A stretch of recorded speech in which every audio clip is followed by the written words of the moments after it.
I wasn't supposed to check my email during Sunday dinner. Mom had made it clear. Family time meant phones away, attention present. But my watch vibrated 3 times in succession. The pattern I'd set for urgent financial alerts, and I glanced down reflexively. Escrow wire request. Property 4482 Ashford Lane, $1,600,000. Authorization required. I'd owned 4482 Ashford Lane for 4 years. A manor house on 6 acres, purchased outright with my signing bonus when I made partner at the firm. No mortgage. No co-owners. Just my name on the deed. I wasn't selling it. I opened my phone under the table while my brother Derek droned on about his new startup's pivot strategy. The email was from Coastal Escrow Services, CC'd to someone named Derek Hartwell, authorized agent. Derek wasn't authorized to do anything with my property. I kept my face neutral and scrolled through the attachment. A fully executed purchase agreement. Seller, Hartwell Family Trust, care of Derek Hartwell, Trustee. Buyer, James and Linda Kowalski. Purchase price, $1.6 million. Close date, Wednesday 6 days from now. The property description matched my manor house exactly. Down to the specific lot number and county parcel ID. I looked up. Derek was still talking, gesturing with his fork. So once we close this deal, we'll have enough runway for 18 months. Maybe 24 if we're conservative. My father nodded approvingly. Smart thinking. Using family assets strategically instead of going to outside investors. That's how you keep control. My mother smiled. And that big old house was just sitting empty anyway. Victoria hardly uses it. I set my fork down carefully. What house? Derek barely paused. Your place. Ashford Lane. I mentioned it last month, remember? The buyers are thrilled. They've got 3 kids, they love the property. It's perfect for them. You mentioned wanting to borrow money, I said. Not sell my house. Same difference, Derek said. The house converts to cash, cash funds the company. You'll get your share once we exit. Could be 10 times the value in a few years. I pulled up the purchase agreement on my phone, turned it toward him. This says the seller is Hartwell Family Trust. I'm not part of any family trust. I own that property individually. Derek waved his hand dismissively. Dad set up the trust years ago. All family property goes through it for tax purposes. You know that? No, I said. I don't know that. Because it's not true. My father's voice took on his boardroom tone. The one that had terrified me until I was about 25. Victoria, Derek's doing something important here. The tech sector is heating up, and if he doesn't move fast, he'll miss the window. We all need to support family ventures. By selling my house without my permission?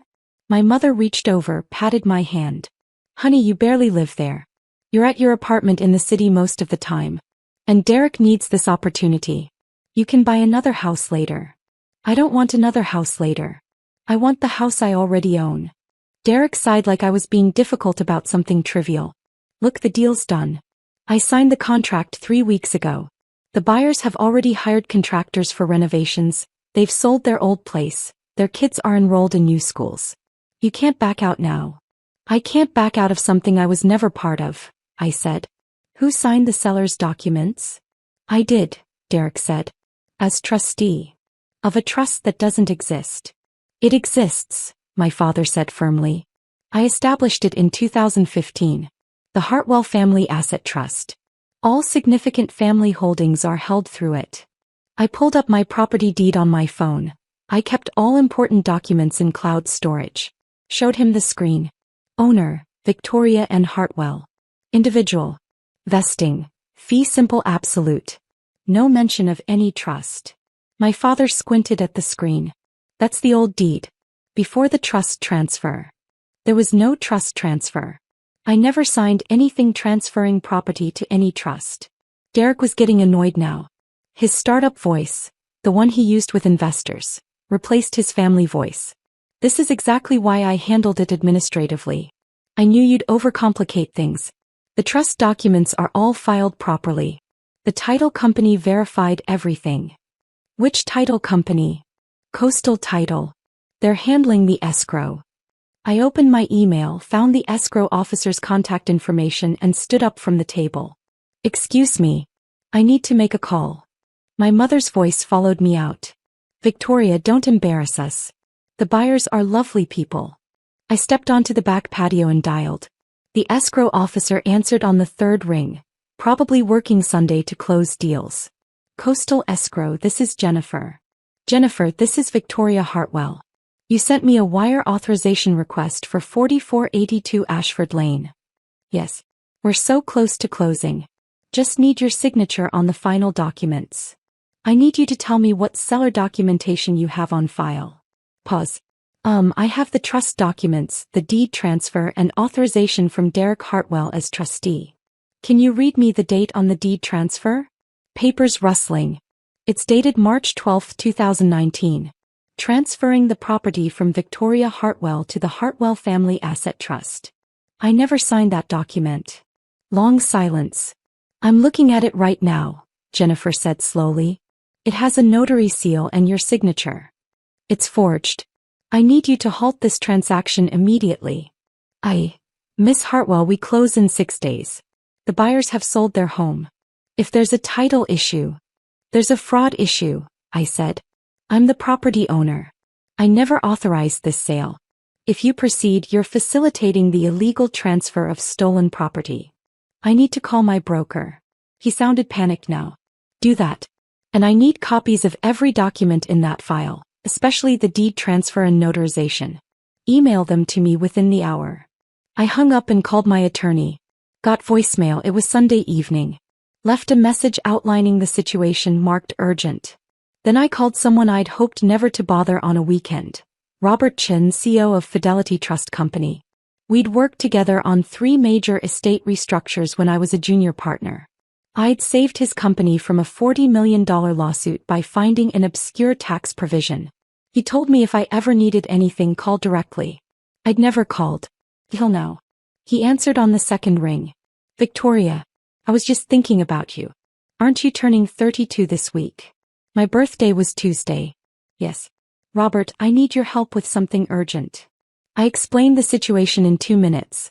Forged deed transfer. Unauthorized sale. Family members claiming trust authority they didn't have. Robert's tone changed completely. Send me the property address and parcel number. I'm pulling county records right now. I heard typing. Then a long pause. Victoria, the county shows 2 recorded documents for this property. Your original purchase deed from 2021, and a deed transfer from March 2019. 2019 is before I bought it. Exactly. Which means this is either a recording error or an attempted fraudulent backdate. Either way, it's void. Your deed supersedes anything recorded before your purchase date. The escrow company thinks it's legitimate. The escrow company is about to learn otherwise, Robert said. What's the closing date? Wednesday. Not anymore. I'm calling Coastal Title's broker personally. Tonight. And I'm sending a formal title challenge from Fidelity Trust Company to the county recorder first thing Monday morning. That'll freeze any transaction pending fraud investigation. Robert, I don't want to ruin some innocent family's home purchase. You're not ruining anything. Your brother is. He forged documents and misrepresented property ownership. The buyers will be upset, but better now than after they've wired $1.6 million into a fraudulent escrow. After we hung up, I stood on the patio looking at my parents' house through the glass door. Derek was laughing about something. My father was pouring wine. My mother was clearing plates. Normal family Sunday dinner. Except they just tried to steal my house. I walked back inside. And the renovations are going to be stunning, Derek was saying. They're putting in a pool, updating all the bathrooms. It'll be gorgeous. For them, I said. Because the sale isn't happening. Everyone turned. Derek's smile faded. What did you do? I called the escrow company. And my attorney. And Robert Chin from Fidelity Trust. My father set down his wine glass hard. You called Robert Chin? On a Sunday night? About family business. About fraud, I said. The deed transfer you're using is backdated to 2019. I bought the property in 2021. That makes the transfer document void and the subsequent sale contract fraudulent. Derek stood up. You're sabotaging my funding over a technicality? You forged my signature on a deed transfer. That's not a technicality. That's a felony. My mother's voice went sharp. Victoria, Derek needed this. His last 2 ventures failed. He's $300,000 in debt. We were trying to help him get back on his feet. By selling my house without permission. By using family assets to help family, my father said. That's what families do. You've always been selfish about money even as a child. Never wanting to share, never thinking about what others might need. I laughed. Actually laughed. I loaned Derek $50,000 2 years ago for his last startup. Never saw a penny back. I paid for Mom's car repairs last year. I covered your property taxes when the tax assessor made that error. I'm not selfish. I just have boundaries. Boundaries, Derek spat. You sound like your therapist. My therapist taught me to recognize when people view me as a resource instead of a person. My phone buzzed. Email from Jennifer at Coastal Escrow. Transaction on hold, title issue under investigation. Attached was the entire escrow file. I opened the deed transfer document. My signature was there, notarized, dated March 2019. Except in March 2019 I was in Singapore for 6 weeks on a corporate restructure. My passport would prove it. And the signature wasn't even close to my actual signature. Wrong slant, wrong loop on the H in Hartwell. Another email, this one from Robert Chin. County Recorder notified. Title freeze in effect. Criminal referral filed with DA's office. Call me tomorrow. I showed my phone to Derek. The transaction is frozen.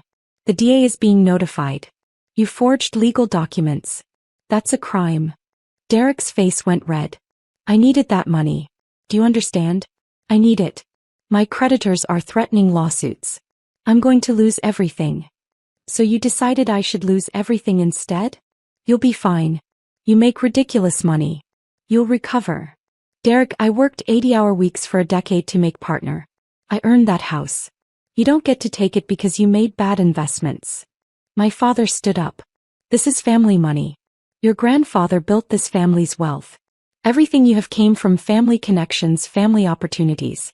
You owe the family. I owe you nothing, I said quietly. Grandfather left me $10,000 when he died. I used it for law school expenses. Everything else I earned myself. The only thing this family gave me was expectations I never agreed to. My mother started crying. Real tears, not the tactical ones. How did we raise such a cold daughter?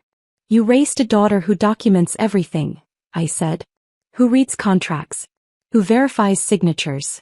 Maybe that's not the daughter you wanted, but it's the one who still owns her house. I grabbed my coat. Started toward the door. Derek blocked my path. You're really going to press charges? Against your own brother? You're really going to commit fraud against your own sister? I'll go to jail. Probably. He stared at me. Looking for the little sister who used to share her birthday cake with him, who used to help with his homework, who used to think he was the smartest person alive. That little sister grew up. Get out of my way, Derek. He moved. I drove back to my apartment in the city, 40 minutes of highway while my phone exploded with texts from family members. Cousins. Aunts. My father's business partner. All with variations of the same message. Family helps family. Don't do this. Derek made a mistake. Be the bigger person. None of them asking if I was okay. None of them acknowledging that Derek had tried to steal a $1.6 million property from me. 3 months later. Derek pleaded guilty to forgery and attempted fraud. The DA offered 18 months with possibility of early release for good behavior plus restitution. His attorney advised him to take it rather than risk trial.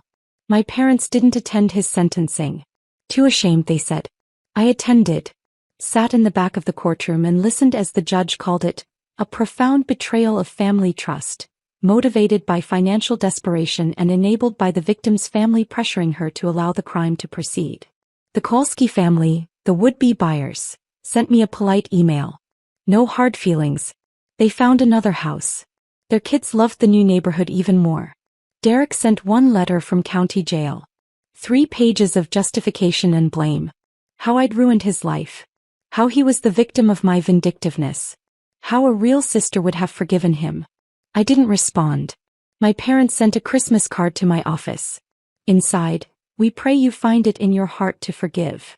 No acknowledgement of what Derek had done. No apology for their part in it. Just disappointment that I wouldn't absolve everyone and move on. I sent nothing back. Robert Chin invited me to lunch last week. We met at the same restaurant where I'd pitched him the tax strategy that saved his company millions. I heard Derek's out on work release, he said. Good behavior, I confirmed. He'll be fully out in 6 months. How are you handling it? I changed my locks. Updated all my passwords. Put alerts on every financial account. Hired a property management company to monitor the manor house when I'm not there. Robert nodded. Smart. But I meant emotionally. I thought about it. I'm relieved. Not happy, it's still sad. But relieved that I saw it coming. That I stopped it. That I didn't let family guilt override my legal rights. Your family still pressuring you to reconcile? They stopped after Derek's sentencing. When the judge said what he said about them enabling the fraud, I think they realized they couldn't spin it as my overreaction anymore. Robert raised his glass. To boundaries.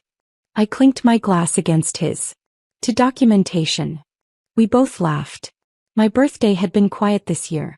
Just me, my manor house, and a bottle of wine I'd been saving. No family dinner. No cake. No Derek announcing surprise property sales. I'd sat on my back terrace, the one overlooking 6 acres of land that I owned, that I'd earned, that no one could take from me, and thought about the little girl who'd believed family meant safety. He learned different. Family means biology. Safety means boundaries. And sometimes the people who share your blood are the ones you most need to protect yourself from. My phone stayed quiet these days. No Sunday dinner invitations. No crisis calls from Derek. No guilt trips from Mom. Just silence. And honestly, silence sounds like freedom. Indie.